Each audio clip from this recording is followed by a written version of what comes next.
Hello, and welcome to Starting Points, where one thing leads to another. Just a little more on the coastal habitats. This is a book by Barbara Taylor, and she looks at corals,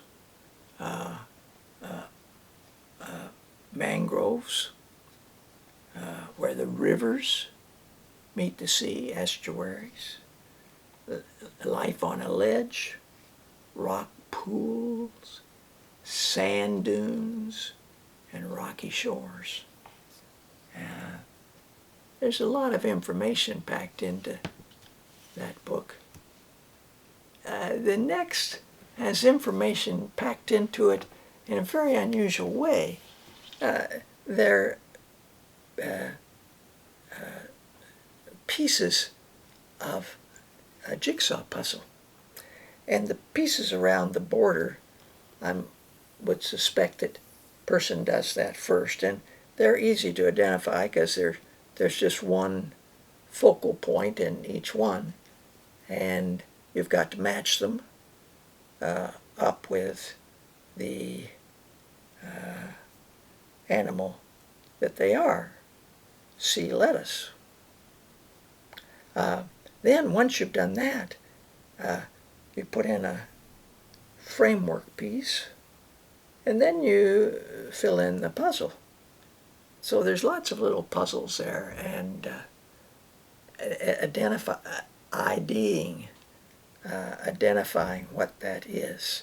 Common sea urchin. And that's a neat, in my opinion, a neat puzzle. Now, spent a lot of time with Rachel Carson in the last video, and this book, The Edge of the Sea, this is I didn't have a copy with me at that point, but I didn't give credit to Bob Hines. There are 160 illustrations. Now these are pen illustrations. I showed you the hardcover book, and the illustrations really show up clearly and distinctly there. This is a paperback book, and bought it for 60 cents. Is not as satisfying as the illustrations in the hardcover. But never mind, the words are the same. And I want to read you just a I don't know, representative comment here. This is about the sand beaches. For most of the fauna of the sand beaches, the key to survival is to burrow into the wet sand and to possess means of feeding, breathing, and reproducing while lying below reach of the surf. And so the story of the sand is in part the story of small lives lived deep within it, finding in its dark, damp coolness a retreat from fish that come hunting with the tide, and from birds that forage at the water's edge when the tide has fallen. Once below the surface layers, the burrow has found not only stable conditions, but also a refuge where few enemies threaten. Those few are likely to reach down from above.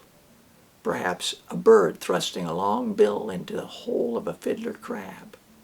A stingray flapping along the bottom, plowing up the sand for buried mollusk. An octopus sliding an exploring tentacle down into a hole. Only an occasional animal comes through the sand. The moon snail is a predator that makes a successful living in this difficult way.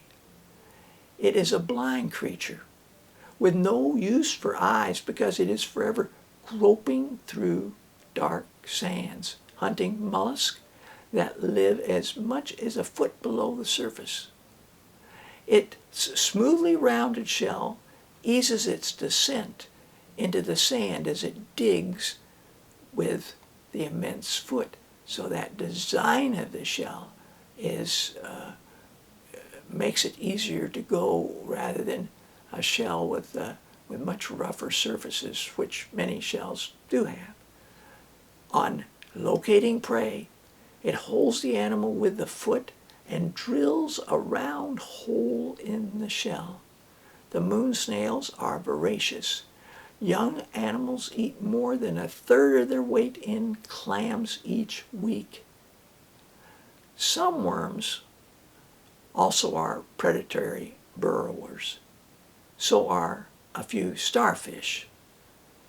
But most predators' continuous burrowing consumes more energy than would be supplied by the prey thus found. And I'm just struck, this sort of knowledge, this almost innate knowledge has been acquired over, eons, that what works, what doesn't work. Earlier, when looking at the 13 Moons, those books by Gene George, I showed you the moon and the alligators. This is a great book, and it deals with the Everglades. And I was thinking about the Everglades last time because I'd shared or mentioned the Everglades River of Grass by Marjorie Stoneman Douglas. And that made me think of this book by Jack Rudlow. It's called The Wilderness Coast, Adventures of a Gulf Coast Naturalist. It was written in 1988, and it's more up to date, like 40 years more up to date than, but he does talk about the Everglades, and I thought I would share that just because it shows, in my mind, the whole order of things. Mosquitoes are the true guardians of the Everglades. They are the protectors of the tree snails in the hummocks, the wading birds, the reptiles, delighted when fresh human meat comes into their midst. They licked off the insect repellent like hors d'oeuvres in preparation for the feast. We knew that without them and their contribution to the food chain, there would be no majestic wood storks or roseate spoonbills or great blue herons. For their larval forms, the wigglers, provided substance for the trillions of mosquito fish that swarmed in the waters that trickled through the sawgrass. The little fish ate their weight in mosquito larvae each day, and in turn provided food for the birds. Everywhere we went in the Everglades, we saw plenty of alligators, fat, well-fed gators, swimming along the creeks, lying in the sun, hanging in the clear water, or crossing the roads with their high walk, pushing their long bodies off the ground and dragging only the tip of their tail. They created a sense of being thrust back into the primordial, steaming swamps when dinosaurs ruled the land. At night, when we heard them bellow their mating calls, the whole swamp shook with thunder. They are the savior of the swamp during the dry season. Then they create excavations called alligator holes that fill with water. They seek out areas where the limestone bedrock eroded thousands of years ago to form pits and later filled with mud. And then churning their bodies back and forth Shoving the mud out with their noses, they excavated pits and provided places for water to collect. Such wonder. Well, thanks for joining me. Until next time, bye for now.